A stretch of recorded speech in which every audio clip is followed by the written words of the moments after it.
Hello, and welcome to School Health Presents Talking Tech with Dr. Ray. In this episode, we are going to be taking a look at something that is no tech and talking about how it can be used for a lot of different areas and a lot of different grade levels throughout your school buildings. And so we want to begin by talking about what are they? Well, they're not Cocoa Pebbles and they're not for breakfast. They are instead alphabet pebbles, number pebbles. We'll even toss in just a little bit sensory stones, and we'll talk about how you can use these to train life skills as we go through, as well as heighten activities you're doing in the classroom. Now, why I love alphabet pebbles. As a reading diagnostician, one of the things that I always appreciate is our younger individuals, our individuals that may have some cognitive processing issues, being able to take the letters, the sounds, and have some manipulative with them. I love alphabet pebbles because they're engraved too. You can feel how they're actually formed. And then you can start putting them together to form words, to form phrases. And so it's a great way of actually honing some of your early literacy skills just by using manipulatives as you go through. Some of you who've attended my seminars or have attended presentations where I've talked about these particular devices know that I will ask the question, what grade levels do you think these are for? And I'll hear everything from pre-K through second grade. And people will kind of focus on that because they seem very simple. Yet here's the ironic thing.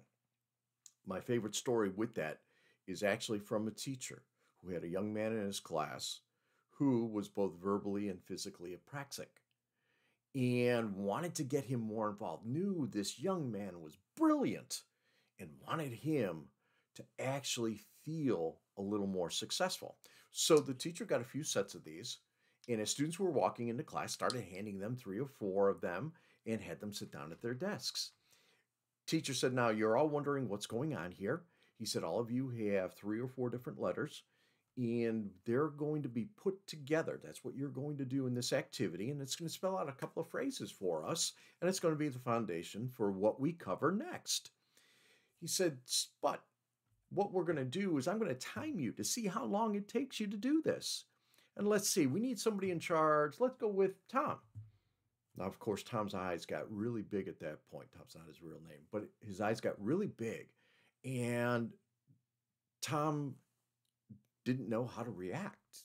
He was never called on for something like this before. So the teacher said, okay, so Tom's in charge. I'm going to get the stopwatch ready.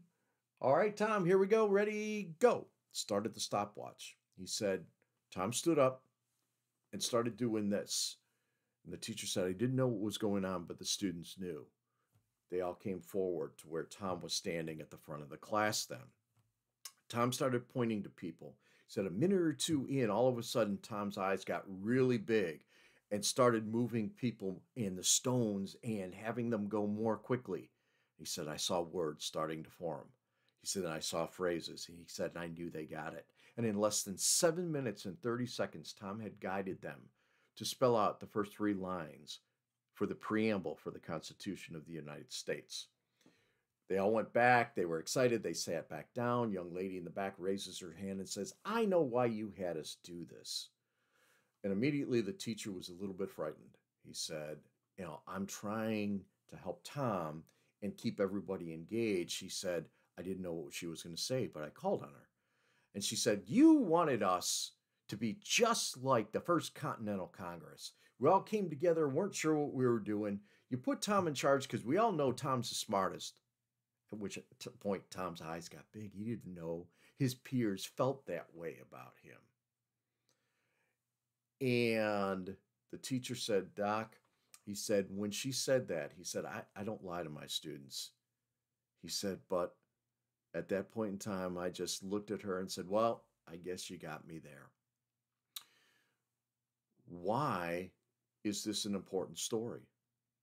Because the class was a 12th grade advanced placement United States government class.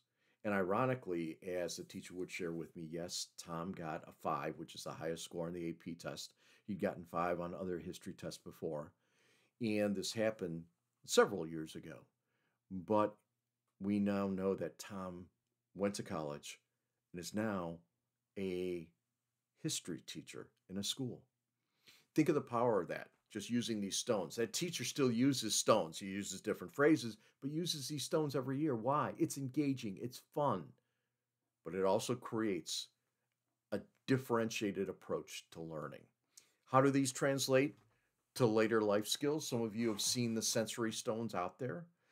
And as you've talked to me, you've probably seen from time to time me pull out my worry stone. I've had this since I was a principal back in the 90s. Why? It's a way just to release some tension. Now it's worn down a little bit more and there's a few cracks in it.